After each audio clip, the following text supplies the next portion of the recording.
आपण पाहताय प्राध्यापक डॉक्टर मच्छिंद्र सत्य यांचे लोकसंवाद न्यूज. सत्य जे तुमच्या समोर. टीएटी पेपर फुटी प्रकरणामुळे लाखो प्रामाणिक विद्यार्थ्यांचे भविष्य टांगणीला लागले आहे. या पार्श्वभूमीवर आमदार भास्कर जाधव यांनी सभागृहाचे लक्ष वेधले. या संपूर्ण गैरव्यवहाराचे धागेदोरे थेट सरकारपर्यंत पोहोचले आहेत. त्यामुळे या संवेदनशील मुद्द्यावर सरकार काय निर्णय घेते याकडे संपूर्ण महाराष्ट्राचे लक्ष लागले आहे. पाहूया जाधव काय म्हणाले आहेत. सन्माननीय अध्यक्ष महोदय,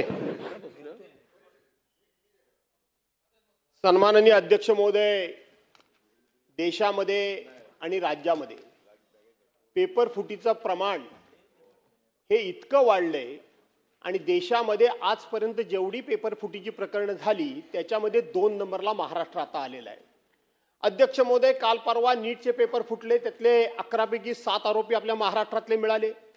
तो केंद्राचा विषय होता, आपण निवेदन करायला सांगितलं, आम्ही शांत बसलो.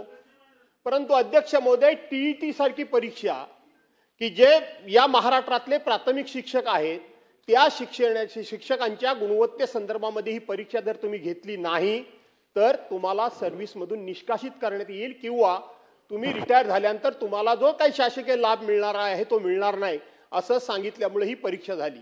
आज आपल्याला माहित आहे की आपण SIRचा वगैरे प्रोग्राम सुरू आहे. त्याही पार्श्वभूमीवर शिक्षकांनी त्या ठिकाणी SITची आपल्या टीईटी परीक्षा द्यायची अध्यक्ष महोदय तयारी केली आणि 24 तास फक्त त्या ठिकाणी परीक्षेला असताना पेपर फुटल्याची बातमी भिवंडीतून बाहेर आली आणि आरोपी सापडले. अध्यक्ष महोदय, मी मेरिटवर बोलत नाहीये. आज अधिवेशन सुरू आहे, याचा प्रत्यक्षपणे संबंध हा महाराष्ट्र सरकारशी आहे आणि महाराष्ट्र सरकारची असल्यामुळं अधिवेशन सुरू असल्यामुळं उभा महाराष्ट्र वाट बघतोय की आपण या संदर्भामध्ये नक्की काय निर्णय घेताय किंवा सरकार म्हणून सरकारची भूमिका सरकार काय बजावतंय. त्यामुळे अध्यक्ष महोदय, माझा स्थगन प्रस्तावाचा मुद्दा हा आहे की आजचं सभागृहासमोरचं सगळं कामकाज आपण बाजूला ठेवा.